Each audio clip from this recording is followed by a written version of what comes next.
You never listen. It's always the same thing with you. It's like Me. you don't care. You're the exact same way. I'm just trying to make a point here. Okay, friends. Why can't you just say that I'm right for once? For once, Because you're not. You're wrong. You want me to pretend? Is that what you want? Friends, hold on. Before we continue the conversation any further, let me ask you this. Now, did you know that 70% of marriage fights are never solved? The 5 most common things couples fight about are free time, money, housework, intimacy, and of course the in-laws. Well, let me tell you a story about 3 questions that were asked to me. 3 questions that changed my relationships and my life. Starts in a fast food restaurant because, well, as a single parent, that's all I could afford. I was with my daughter, the one and only light of my life. We were at her favorite place where we went every single Friday.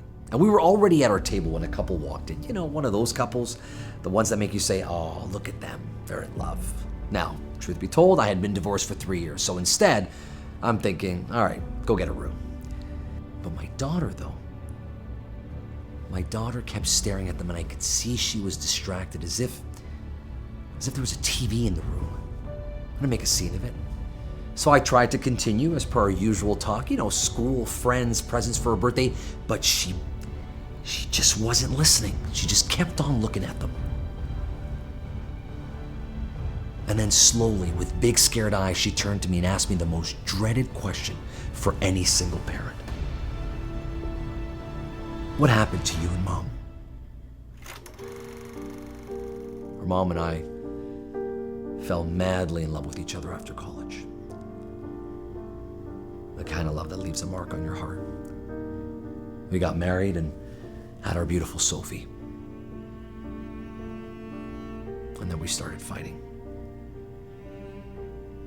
We disagreed on everything.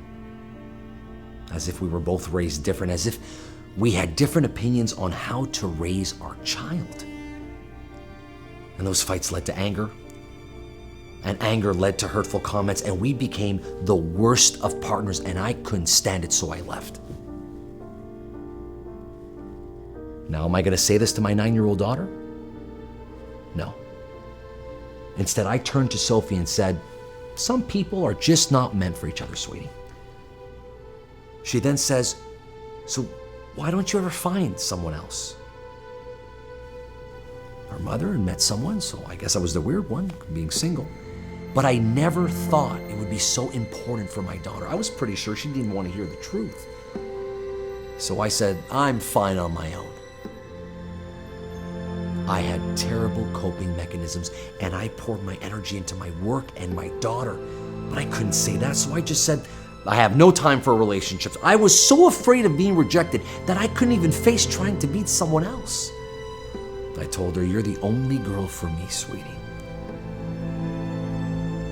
And that's when my daughter looked at me completely serious.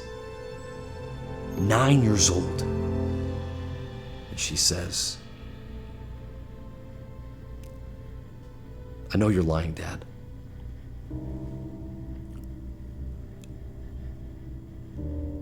My heart stopped. I couldn't believe what she said.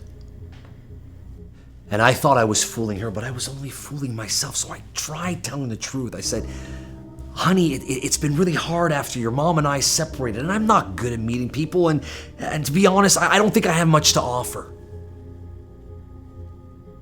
Sophie stares at me completely unfazed. She said, Dad, how can you teach me to love if you can't even love yourself?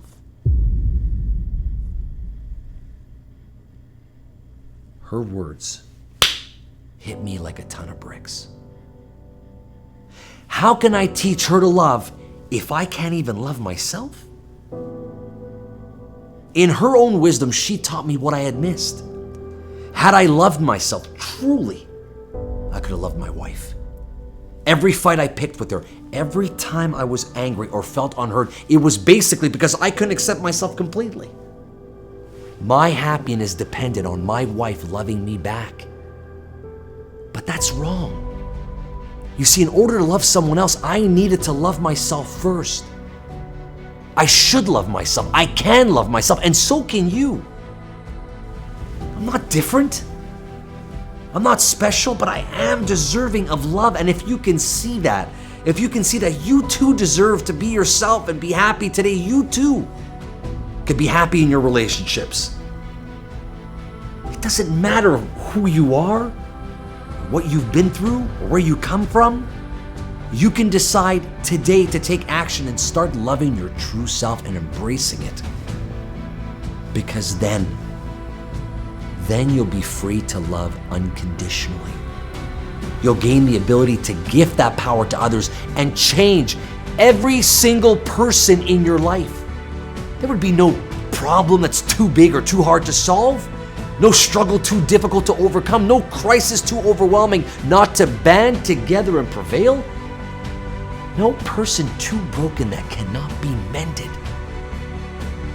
Change, real change, simply starts with you. I know. True love